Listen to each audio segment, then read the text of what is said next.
Hello friend, welcome to my channel. Today we will discuss a topic that is product selection. So let us discuss what is product. A product is something that is manufactured for sale in the market. Customer needs are met by the usage of product. Product is one of the main component of marketing. All marketing activities revolve around the product. ठीक है, तो क्या होता है, product is something, ठीक है, जो manufacture हुआ जाता है फॉर सेल के लिए मार्केट में. ठीक है, और ये क्या करता है, जो भी कस्टमर की नीड होती है, ठीक है, उसको मीट करता है. ठीक है, with the help of usage of product. Product क्या है, सबसे मेन कंपोनेंट होता है मार्केटिंग का. ठीक है, और जितनी भी मार्केटिंग एक्टिविटीज़ हैं वो सारी प्रोडक्ट के ही अराउंड रिवॉल्व होती हैं. उसके बाद प्रोडक्ट कैन बी टेंजिबल और इंटेंजिबल. प्रोडक्ट टेंजिबल भी हो सकते हैं और intangible. Okay, tangible that can be touch, that can be seen. And non tangible क्या होता है, जो हम टच नहीं कर सकते. ठीक है, सिर्फ उसकी, जैसे फॉर एग्जांपल सर्विसेज. ठीक है, that is intangible product. Now definition of by Philip Kotler is product is anything that can be offered.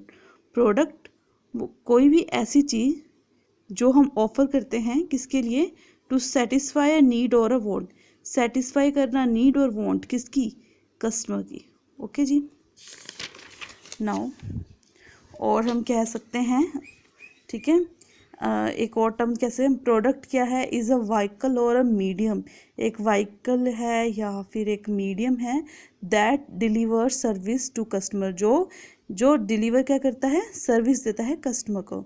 Okay, now let us discuss selection. ठीक है, सिलेक्शन क्या होता है, selection involves series of steps होता है. ठीक है, जिसमें कैंडिडेट क्या करता है, स्क्रीनिंग करता है, जो भी सुटेबल उसको लगता है. फॉर एग्जांपल कोई भी प्रोडक्ट, जो उसको काफ़ी प्रोडक्ट की लाइन आ गई. ठीक है, फॉर एग्जांपल मैंने कोई या फिर कोई शैम्पू लेना है. ठीक है, शैम्पू हो गया. ठीक है, और कोई भी, तो देखो कितनी कैटेगरीज आ जाएंगी. ठीक है, अब उन कैटेगरीज में आगे सिलेक्ट करना. Okay, now product classification. ठीक है, जो प्रोडक्ट है उसकी क्लासिफिकेशन है टेंजिबिलिटी, ड्यूरेबिलिटी एंड यूसेबिलिटी में. ठीक है, सबसे पहले हम कर लेते हैं टेंजिबिलिटी. उसमें गुड्स हैं, सर्विसेज हैं. दूसरा है ड्यूरेबिलिटी, उसमें ड्यूरेबल प्रोडक्ट है, नॉन ड्यूरेबल प्रोडक्ट है. Usability, consumer product and industrial product. क्या है उसमें, consumer product and industrial product. ठीक है, अब इसको डिटेल में डिस्कस कर लेते हैं आगे. नाउ पहला क्या था, अकॉर्डिंग टू टेंजिबिलिटी. ठीक है, उसमें क्या आता है, गुड्स एंड सर्विसेज. ठीक है, मैंने आपको पीछे हम बात कर रहे थे ना, टेंजिबल एंड नॉन टेंजिबल जो प्रोडक्ट हैं, तो उनको कहेंगे हम. ठीक है, tangible and non tangible products. अब गुड्स क्या होते हैं, something is consider a good if it is tangible that can be touch. ठीक है, दैट कैन बी सीन. देखो आगे लिखा हुआ है, it is something that can be touched, tasted, heard, smelled और seen. Okay, for example bicycle हो गया, सेलफोन हो गया, कंप्यूटर हो गया. ठीक है, ये सारे कौन से हैं, टेंजिबल गुड्स. ओके जी. अब सर्विसेज क्या होती है, something is consider a service if it is an offering a customer obtain through the work. देखो इससे लेबर है, ठीक है, वो वर्क कर रहे हैं. टीचर्स हैं, ठीक है, तो हम क्या सर्विस दे रहे हैं, टीचिंग की सर्विस दे रहे हैं. ठीक है, उसके बाद डॉक्टर्स है, वो सर्विस दे रहे हैं. ठीक है, दैट बैंकिंग हो गया. ठीक है, इंश्योरेंस वगैरह. तो ये क्या है, सारी इनटेंजिबल. ठीक है, ये क्या है, इनटेंजिबल. ठीक है, इनटेंजिबल प्रोडक्ट्स होते हैं, इनटेंजिबल गुड्स होते हैं. ठीक है जी. अब नेक्स्ट हमने क्या करना है, classification according to the durability of the product. ये दो टाइप के होते हैं, ड्यूरेबल प्रोडक्ट और नॉन ड्यूरेबल प्रोडक्ट्स. ठीक है, let us discuss. Durable products कौन से होते हैं, the product which have longer life, जिनकी लॉन्गर लाइफ होती है. ठीक है, क्लॉथ्स हो गया, टेलीविज़न हो गया, ठीक है, इलेक्ट्रिकल थिंग्स होगी, वो सारी कौन सी है, ड्यूरेबल प्रोडक्ट। ओके, और नॉन ड्यूरेबल प्रोडक्ट्स कौन से होते हैं, the product which have shorter life, जिसकी लाइफ कितनी शॉर्टर लाइफ होती है, ठीक है, और पेरिशेबल होते हैं, हैविंग सिंगल, से फूड हो गया, फूड प्रोडक्ट हो गया, सोप वगैरह हो गया, है ना, इनकी लाइफ बहुत छोटी है, ठीक है, डिटर्जेंट्स एक्सेट्रा। नाउ ठीक है, अगला है classification according to the usability, उसके यूज़ के अकॉर्डिंग उसको क्लासीफाई कर रहा है, ठीक है। तो देखिए जो कंज्यूमर, मैंने दो किए थे ना पीछे, कंज्यूमर और इंडस्ट्रियल प्रोडक्ट। अब कंज्यूमर प्रोडक्ट है ना, ये उसके नीचे आ जाते हैं, convenience product, shopping product and special product, ठीक है, ये किसके नीचे आ रहे हैं, कंज्यूमर प्रोडक्ट और इंडस्ट्रियल प्रोडक्ट, ठीक है। अब कन्वीनियंस प्रोडक्ट क्या होता है, ठीक है, इसमें एक और, अब इंडस्ट्रियल प्रोडक्ट में भी आगे 3 कैटेगरीज होती है, ठीक है, एक हो गया रॉ मटेरियल, फिर हो गया इक्विपमेंट, ठीक है, फिर हो गया सप्लाईज, ठीक है, जो हम आगे डिस्कस करेंगे। अब कन्वीनियंस प्रोडक्ट क्या होते हैं, ठीक है जी, this are product that appeal to very large market segment, they are generally consumed regular and purchased frequently, ठीक है, जो रेगुलरली हम परचेज करते हैं, that is convenience. For example है गुड्स, क्लीनिंग प्रोडक्ट्स हो गया, पर्सनल केयर प्रोडक्ट्स होगा, ठीक है, जो क्या है हम डेली जो अपनी लाइफ में हम चीज़ें यूज़ कर रहे हैं, वो हो गया हमारा कन्वीनियंस प्रोडक्ट, ठीक है। ये लार्ज अमाउंट सेगमेंट में जो है, ठीक है, क्या हो रहा है, दे आर जनरली कंज्यूम्ड, ठीक है, large market segment, they are generally consumed regularly and purchase frequently. Okay जी, आगे आ गया शॉपिंग प्रोडक्ट्स कौन से होते हैं, shopping products are high priced, ठीक है, ये बहुत ही हाई प्राइज्ड होता है as compare to convenience product, ठीक है, लेस फ्रिक्वेंटली, मतलब बहुत कम परचेज होगी इसकी, ठीक है। वाइल बाइंग सच प्रोडक्ट और services, consumer products and services consumer spend, इसमें बहुत सारा टाइम वो स्पेंड करेगा, कोई भी चीज़ है ना उसके लिए पहले वो उस प्रोडक्ट के क्या करेगा, इंफॉर्मेशन वगैरह इकट्ठी करेगा, फिर उसमें से जो सूटेबल होगा वो सिलेक्ट करेगा, ठीक है। फॉर एग्जांपल हो गया, देखो, gathering information about the product and purchase the product, ठीक है, गैदर करता है इन्फॉर्मेशन, उसके बाद ही वो प्रोडक्ट को परचेज करता है, बहुत ही केयरफुली वो अपना प्राइस वगैरह जो है उस पर लगाता है, ठीक है। उसमें क्या देखा जाता है, प्राइस भी देखेगा, क्वालिटी भी देखेगा, ठीक है, फीचर्स, स्टाइल्स, ठीक है, स्टाइल वगैरह सब कुछ आ जाता है, जैसे कि आप कोई कार आपने लेनी है, ठीक है, कोई फर्नीचर, टूरिज़्म सर्विस हो गया, एयरलाइन टिकट्स हो गया, होटल फैसिलिटीज़ हो गया, ठीक है, ये सारे एग्जांपल किसके हैं, शॉपिंग प्रोडक्ट के। उसके बाद है स्पेशलिटी प्रोडक्ट, ठीक है, क्या है, speciality products are high price branded product, ये जो ब्रांडेड प्रोडक्ट है ना उसे कहते हैं स्पेशलिटी प्रोडक्ट, किसको, ब्रांडेड प्रोडक्ट्स को, एंड सर्विस विद यूनिक, इसके यूनिक फीचर होते हैं सर्विस के, and the customer and convince that the product is, ये क्या है, सुपीरियर क्वालिटी के प्रोडक्ट्स इसमें इंक्लूड होते हैं, सुपीरियर मतलब हाई लेवल, ठीक है, टू ऑल द, इसमें देखो हाई, सिंपल एग्जांपल क्या है इसका, लक्सरी, कोई भी लक्सरी ऑटोमोबाइल्स है, सेलिब्रिटी हेयर एक्सपर्ट्स हैं, ठीक है, तो ये जो महंगी जो चीज़ें होगी, जो लक्सरी आइटम्स जो हैं वो स्पेशलिटी प्रोडक्ट्स में आती हैं, ठीक है जी। ये सारे थे कंज्यूमर प्रोडक्ट।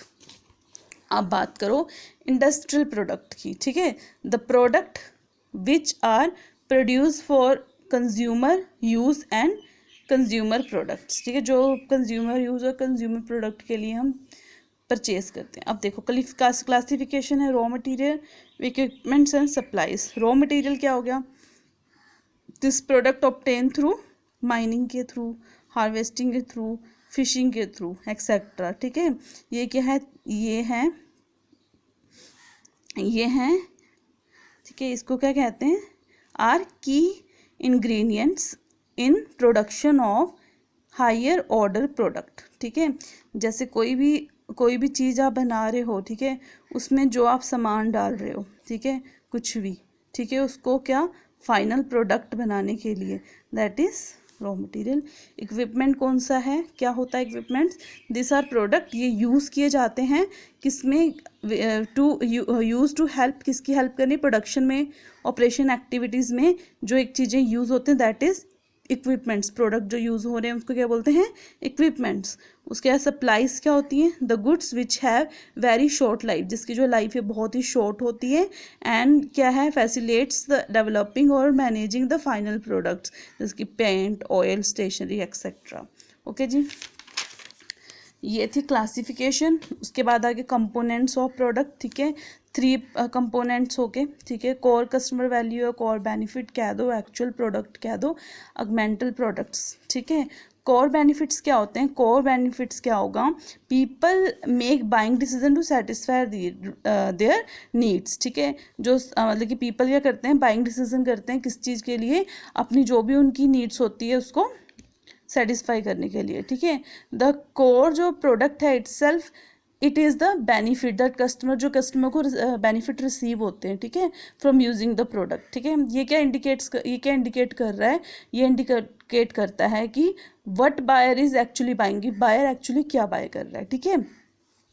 उसके बाद एक्चुअल प्रोडक्ट आ रहा है, ठीक है। एक्चुअल प्रोडक्ट क्या होता है, इसमें प्रोडक्ट के फीचर्स एंड इसका डिज़ाइन देखते हैं, ये कंज्यूमेबल प्रोडक्ट्स होते हैं, ठीक है, जो कंज्यूम करते हैं हम लोग। फॉर एग्जांपल आप ले लो टूथपेस्ट का एग्जांपल ले लो, ठीक है। अब जो टूथपेस्ट है, ठीक है, में किस में आता है, पैकेज में आता है, दैट मेक्स डिपेंसिव, जो मतलब कि इजीली उसको मतलब कि कैरी करने के लिए यूज़फुल होता है। बट उसमें टूथपेस्ट में देखो उसका आउटर कवर का तो नहीं हम यूज़ कर रहे, किसका यूज़ कर रहे हैं, पेस्ट का। जो उसमें पेस्ट है दैट इज़ कंज्यूमेबल प्रोडक्ट, ठीक है, इसमें वो जो यूज़ कर रहे हैं हम उसको बोलते हैं, ठीक है। उसके बाद देखो क्या क्या आ जाता है इसमें, feature, design, packaging, quality level, brand name क्या है, ठीक है, सब कुछ इसमें इंक्लूड होता है। उसके बाद आ गया अगमेंटल प्रोडक्ट्स क्या होते हैं, marketer after surround their actual product with goods and services that provide. देखो अब क्या हो गया, गुड प्रोडक्ट बन गया, ठीक है, चले गया। उसके बाद क्या होगा, उसके बाद देखो कि उसकी जो उसका एडिशनल सर्विसेज हम क्या दे रहे हैं कस्टमर को परचेज के साथ, उस प्रोडक्ट के साथ एक्स्ट्रा सर्विसेज क्या हो रही है, that is after sale service क्या दे रहे हैं हम, ठीक है, गारंटी कितनी दे रहे हैं, वारंटी, प्रोडक्ट सपोर्ट कितना है, डिलीवरी कितनी है, ठीक है, ठीक है। डिलीवरी हम जो भी प्रोडक्ट जैसे ऑनलाइन उसको डिलीवरी जो भी है टाइमली मिल रही है, ठीक है। आफ्टर सेल सर्विस जो है हमारी वो दी जा रही हैं, ठीक है। फॉर एग्जांपल जो आफ्टर होगी कोई भी उसको रिपेयरिंग, ठीक है, या कोई कुछ भी जो सर्विसेज हैं उसके जो मिलती हैं उसके साथ एडिशनल, ठीक है। उसके बाद सर्विस हो गया, प्रोडक्ट जैसे आपने फ्रिज ले ली, जैसे एसी ले लिया, उसकी सर्विस कितनी बार आपको मिली है, ठीक है, उसको क्लीनिंग की सर्विस वगैरह वो चीज़ें इसमें आ गया। गारंटी क्या होती है, गारंटी में क्या होता है, जो भी कंपनी होती है वो आपको गारंटी देती है, ठीक है, प्रोडक्ट के रिगार्डिंग, कि अगर ये प्रोडक्ट ख़राब हो गया या कोई प्रॉब्लम आ गई तो हम इसको रिपेयर कर देंगे, या फिर अगर नहीं तो क्या होता है वो रिफ़ंड कर देते हैं उसे, ठीक है, इसमें रिफ़ंड हो जाता है। ओके, अब देखो गारंटी वारंटी में इसमें डिफरेंस होता है, इसमें रिफ़ंड हो जाता है, ठीक है, रिपेयर कर देंगे या रिफ़ंड कर देंगे। बट वारंटी में क्या करते हैं, इसमें सिर्फ रिपेयरिंग वाला सिस्टम चलता है, क्या चलता है, रिपेयरिंग वाला system, only they will repair it, ठीक है, कोई रिफ़ंड नहीं होता इसमें। ओके जी, उसके बाद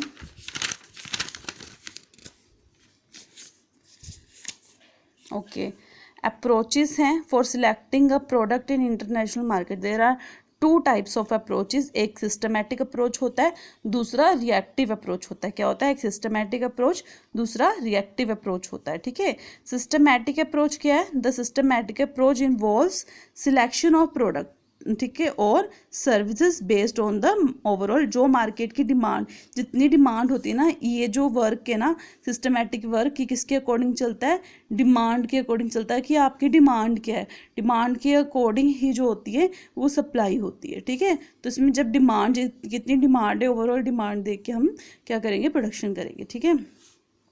रिएक्टिव अप्रोच क्या है, the reactive approach involve selecting a product based on immediate and marketing. जैसे कि कोई एकदम नीड आ गई, ठीक है, अभी देखो अभी रिसेंटली एग्जांपल चल रहा है कोरोना, ठीक है। तो अब इसमें रिसेंटली क्या किस चीज़ की डिमांड आ रही है, ठीक है, मार्केट में हैंड सैनिटाइजर्स, ठीक है, सोप्स एंड मास्क, ठीक है। तो ये क्या है, इमीडिएट को इसमें कोई पहले से प्लानिंग नहीं थी। अब सिस्टमैटिक अप्रोच में ऑलरेडी सब कुछ प्लानिंग के अकॉर्डिंग चल रहा है, ठीक है। तो जो प्लान हुआ, कितनी डिमांड है, तो बहुत लंबा प्रोसेस हो रहा है। पर रिएक्टिव अप्रोच में ऐसा नहीं है, जब नीड हुई एकदम से नीड उठ गई, उसी टाइम वो प्रोडक्शन शुरू किया, उसी टाइम वो क्या हुआ है, सिलेक्टिंग अ प्रोडक्ट, उसी टाइम वो प्रोडक्ट सिलेक्ट हुआ, ठीक है। तो ये था रिएक्टिव अप्रोच, दैट इज जब जैसी नीड आई, मतलब immediate need I, without any planning, कुछ पता नहीं था, वो एकदम नीड अराइज होगी, ठीक है, उसको रिएक्टिव अप्रोच। अब इसका देखो कुछ डिसएडवांटेजेस भी हैं। क्या है, लैक ऑफ फोकस है ऑन गिवन प्रोडक्ट और मार्केट। कोई फोकस तो नहीं हमने इतना, अभी देखो मार्केट की बात करते हो हम क्या कहते हैं, हमने टारगेट बना लेते हैं कि हमने ये मार्केट जो है इतना कवर करना है ना, उसके बाद सेगमेंट बना लेते हैं उसकी, ठीक है। तो इसमें काफ़ी प्रोसेस चलता है, ठीक है। रिएक्टिव में ऐसा कुछ है ही नहीं, ठीक है। इसमें फोकस ही नहीं किया जा रहा कि आपने कितना प्रोडक्ट कितना देना है, मार्केट कितना कवर करना है, ठीक है। दूसरा, इसमें एब्सेंस है, देखो ये लॉन्ग टर्म के लिए तो नहीं चल रहा है, इसका कोई रिलेशनशिप ही नहीं है लॉन्ग टर्म का। इसमें लॉन्ग टर्म की बात कर सकते हैं हम, इसमें डिमांड वगैरह सब कुछ देखी जा रही है, ठीक है। तो ये था हमारा approaches for selecting a product in international marketing, okay. अब क्या है, प्रोडक्ट प्लानिंग प्रोसेस, ठीक है। एक पूरा प्रोसेस होता है प्रोडक्ट प्लानिंग का।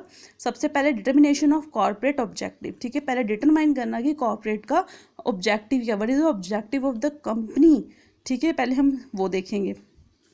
उसके बाद क्या करेंगे भी, प्रोडक्ट पॉलिसीज बनाई जाएंगी। क्या बनाई जाएंगी, प्रोडक्ट के रिगार्डिंग कुछ पॉलिसीज क्या की जाएंगी, बनाई जाएंगी, ठीक है, रिगार्डिंग द प्रोडक्ट, ठीक है। उसके बाद डिटरमाइनिंग द क्राइटेरिया, उसके बाद क्या है, criteria for evaluation of product proposal. अब देखेंगे भी कौन सा प्रोडक्ट हमने क्या करना है, मैन्युफैक्चर करना है, किस टाइप का प्रोडक्ट होना चाहिए, ठीक है। इवेल्युएट करेंगे जो हमारे पास वेरियस प्रपोजल आ रहे हैं, ठीक है, उसमें से जो बेस्ट प्रपोजल है उसको हम क्या करेंगे, इवेल्युएट देखेंगे। उसके बाद क्या करेंगे, development of new ideas for the product, ठीक है। उस प्रोडक्ट के लिए न्यू आइडियाज़ को क्या करेंगे, डेवलपमेंट होती है इसमें, ठीक है। प्रोडक्ट के रिगार्डिंग आइडिया मिल गया, प्रोडक्ट को डेवलपमेंट ऑफ प्रोडक्ट, ठीक है। उसके बाद क्या करेंगे, रिसर्च करेंगे फॉर द प्रोडक्ट, उस प्रोडक्ट के रिगार्डिंग रिसर्च करेंगे, प्रोडक्ट का फीचर क्या है, डिज़ाइन वगैरह, और कितना टारगेट मार्केट होगा, ठीक है, वो सारा कुछ देखें। इसमें सिर्फ प्रोडक्ट के रिगार्डिंग रिसर्च करेंगे सारा कुछ, ठीक है, किस टाइप का प्रोडक्ट होना चाहिए, क्या फीचर, क्या डिज़ाइन, ठीक है, कैसे प्रोडक्ट और इसके बेस में मार्केट में कैसे कैसे प्रोडक्ट और आए हैं, ठीक है। तो सबका सारी रिसर्च होती है इसमें। फिर अब क्या होगा, रिसर्च होगी, फिर आप प्रोडक्ट और क्या होगी, डेवलपमेंट शुरू होगी प्रोडक्ट की। अब उसके बाद क्या आएगा, हमेशा हर एक प्रोडक्ट जो है मार्केट के आने से पहले क्या होता है, प्रोडक्ट टेस्टिंग में जाता है। तो उस प्रोडक्ट की क्या होगी, टेस्टिंग होगी, प्रॉपरली टेस्टिंग होगी, ठीक है। उसके बाद क्या होगा, रिसर्च ऑफ मार्केट। अब क्या होगा, देखो प्रोडक्ट की टेस्टिंग होगी, प्रोडक्ट सही है, ठीक है, बेस्ट है, जो जो उसके फीचर हमें चाहिए था वो है उसमें, और ठीक है, उसका कोई हार्मफुल इफेक्ट तो नहीं है उसका, ठीक है, और कितने लोगों को ये चीज़ पसंद आएगी, वो सब कुछ हो गया। अब क्या करोगे, रिसर्च ऑफ मार्केट भी, ये प्रोडक्ट हमने कौन से मार्केट में लेके जाना है, ठीक है, किस प्लेस में हमने ये प्रोडक्ट को लेके जाना है। उसके लिए देखो हमेशा हम क्या रिसर्च भी करते हैं ना। अब देखो फॉर एग्जांपल, अब हम देखो मार्केट को डिवाइड कर लिया, ठीक है, कौन सा किस टाइप, जैसे आप कोई भी बेबी प्रोडक्ट बना रहे हो, ठीक है, तो हमने क्या करना है, किसको कवर कर रहे हैं हम लोग, कौन सी एज की बच्चों, हम इसमें कौन सी एज की पीपल्स को सिलेक्ट कर रहे हैं, ठीक है, 0 to 10 ईयर्स समझ लो, ठीक है। तो इसमें हम चिल्ड्रंस को, हम सबको टोडलर्स वगैरह को हम इसमें क्या कर रहे हैं, ठीक है, टोडलर्स यूज़ होंगे कि प्रोडक्ट हमारा। तो हम रिसर्च ऑफ मार्केट देखेंगे भी कहाँ पे बेबी प्रोडक्ट जो हैं वो ज़्यादा सेल, अगर ये ओल्ड एज पीपल्स के लिए कुछ बना है तो वो देखेंगे, जो जनरेशन के अकॉर्डिंग। उसके बाद प्राइस के अकॉर्डिंग, देखो अकेला ये नहीं है, उसके बाद प्राइस के अकॉर्डिंग भी हम क्या करते हैं, मार्केट सेगमेंट करते हैं, ठीक है, कहाँ पे हाई प्राइस होगा, कहाँ पे लो प्राइस है, इनकम लेवल कैसी पीपल की, ये सब कुछ रिसर्च करते हैं। हमें इनकम लेवल भी देखना है, ठीक है, कहाँ पे हाई लेवल है, कहाँ पे मिडॉकर फैमिलीज़ हैं, वो सब कुछ हम देखते हैं, ठीक है। तो इस हिसाब से हम क्या करेंगे, रिसर्च करेंगे पूरी मार्केट की। बाकी भी बहुत सारी चीज़ें होती हैं जब हम रिसर्च ऑफ मार्केट का करेंगे, ठीक है। तो ये तो सिर्फ एक थोड़े से बस 1 और 2 कह दो example, there are number of things in research of market, ठीक है। इंजीनियरिंग इन प्रोडक्शन क्या है उसकी शुरू हो जाएगी प्रोडक्ट की, ठीक है। प्रोडक्शन शुरू हो जाएगी अकॉर्डिंग टू द मार्केट भी, हमने कितनी जो डिमांड है कितनी डिमांड है, कितना सप्लाई करना है, ठीक है। ये सब कुछ इसके रिगार्डिंग शुरू हो जाएगा। उसके बाद क्या, introducing the product in the market. अब क्या कर रहे हैं हम, फाइनली उस प्रोडक्ट को कहाँ लेके जा रहे हैं, मार्केट में, ठीक है। तो फाइनली कहाँ लेके जा रहे हैं, मार्केट में उस प्रोडक्ट को हम लेके जा रहे हैं, ठीक है। तो ये तो था प्रोसेस, और I think you all know about this. ये प्रोसेस तो बहुत कॉमन सा प्रोसेस है, ठीक है, बड़ा इजी प्रोसेस है। तो इसकी तो आई थिंक नेम से ही इजीली हमें पता चल रहा है अभी इसमें क्या क्या हो रहा है, तो इसलिए मैंने इतनी डीपली नहीं इसको लेके जा रही, ठीक है। अब आ गया क्राइटेरिया क्या है for selection of product for export. अब क्राइटेरिया क्या है, पहले एक्सपोर्टर बैकग्राउंड, द क्वालिफिकेशन, जो क्वालिफिकेशन और एक्सपीरियंस होता है ना, वो भी कहते हैं ना बहुत इंपॉर्टेंट होता है, ठीक है। तो हम ये क्या देखेंगे अभी सॉरी, ठीक है। अब क्या है, exporter background, the qualification and experience of the exporter with reference to a product is an important determination. देखो जो क्वालिफिकेशन और एक्सपीरियंस है ना एक्सपोर्टर, वो भी बहुत इंपॉर्टेंट है, ठीक है। जब हम रिगार्डिंग उस प्रोडक्ट के बारे में बात करें कि उसको कितना है क्वालिफाइड, कितना है वो, ठीक है, उसको किसका कितना एक्सपीरियंस है एक्सपोर्ट में, ठीक है, वो सारा बहुत। देखो जब उसके पास एक्सपोर्ट का अच्छा एक्सपीरियंस है, उसके पास क्वालिफिकेशन अच्छी है, उसको पता है भी मार्केट में कौन से प्रोडक्ट हैं, उसको नॉलेज है भी कौन कौन सी कंपनी लाई कर रही है, ठीक है। तो ये भी बहुत इम्पोर्टेंट है, ठीक है, अगर प्रॉफिट मैक्सिमाइजेशन की बात करें तो। उसके बाद ट्रेंड इन एक्सपोर्ट, उसके बाद ट्रेंड कैसा है एक्सपोर्ट में, ठीक है। सिलेक्शन ऑफ प्रोडक्ट, जो सिलेक्शन ऑफ प्रोडक्ट है फॉर एक्सपोर्टर इज अफेक्टेड, वो किसके लिए भी, कहाँ से भी अफेक्टेड होती है, ट्रेंड भी, ट्रेंड क्या चल रहा है वहाँ पे, वेरी, ठीक है, सारे प्रोडक्ट्स के लिए ये बहुत इम्पोर्टेंट है, ठीक है। क्योंकि देखो अगर हम अपनी, देखो अब खुद एज ए कंज्यूमर भी आप सोचोगे, ठीक है, आप बाइंग डिसीजन जो है, ठीक है, वो आपका कैसे अकॉर्डिंग टू ट्रेंड भी चलता है ना, आपका buying decision according to trend भी हम चीज़ें क्या करते हैं, परचेज करते हैं, ठीक है। तो ये भी बहुत इंपॉर्टेंट है, एज ए कंज्यूमर की बात कर रही हूँ मैं भी, एज ए कंज्यूमर हम सोचो आप कंज्यूमर हो, तो हमारा क्या है, ट्रेंड के अकॉर्डिंग चलना। तो ये भी बहुत इंपॉर्टेंट है एक्सपोर्टर के लिए कि उसको पता होना चाहिए भी ट्रेंड क्या चल रहा है वहाँ पे मार्केट में, ठीक है, उसके अकॉर्डिंग ही हम प्रोडक्ट को वहाँ पे लेके जा सकते हैं, अदरवाइज नहीं, ठीक है। उधर एंटर होने से पहले, एक्सपोर्ट में एंटर,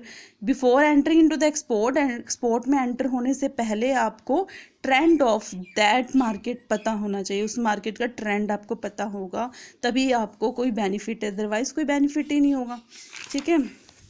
उसके बाद प्रोडक्शन की कैपेसिटी कितनी है, प्रोडक्शन की अवेलेबिलिटी कितनी है, ठीक है, ये भी बहुत इंपॉर्टेंट है। देखो the production capacity and product availability in desire, जो मतलब कि जब वहाँ पे रिक्वायरमेंट थी कि भाई जितनी डिमांड वहाँ पे है उतनी आप उसको सप्लाई मिल रही है वहाँ पे, ठीक है। तो ये भी हमने देख के चलना है यहाँ पे, ठीक है। जो क्वांटिटी भी जो डिज़ायर क्वांटिटी था ऑन टाइम, ठीक है, उस टाइम वो प्रोडक्ट अवेलेबल हो रहे हैं उनको, ठीक है। तो ये भी बहुत इंपॉर्टेंट है। दूसरा प्रोडक्ट अडेप्टेबिलिटी, देखो कैसे अडेप्ट करते हैं प्रोडक्ट को।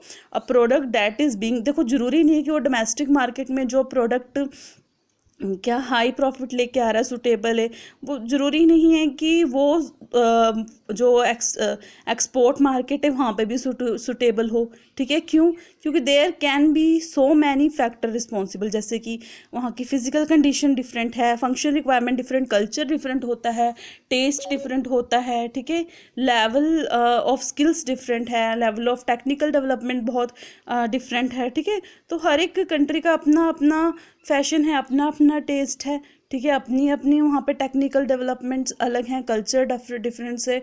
तो उसके अकॉर्डिंग भी हमने वो प्रोडक्ट के उस अकॉर्डिंग भी हमने मैन्युफैक्चर करना है, ठीक है, उसी अकॉर्डिंग हम प्रोडक्ट को लेके जाएंगे एक्सपोर्ट मार्केट में, ठीक है।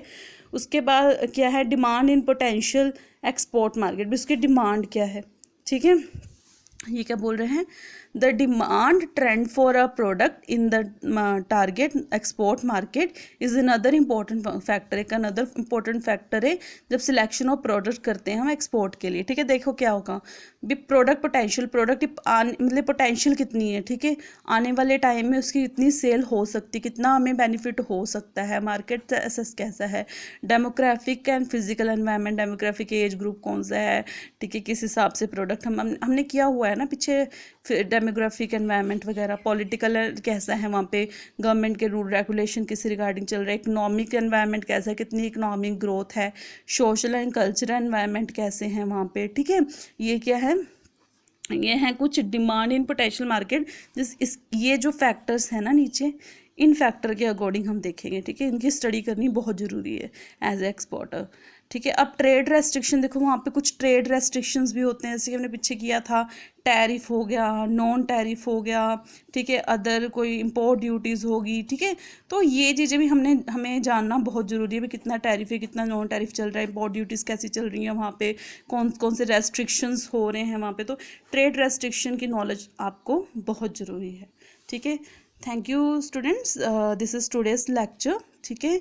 और हम न्यू टॉपिक लेके आएंगे नेक्स्ट टाइम, तो please subscribe and like my channel. Thank you.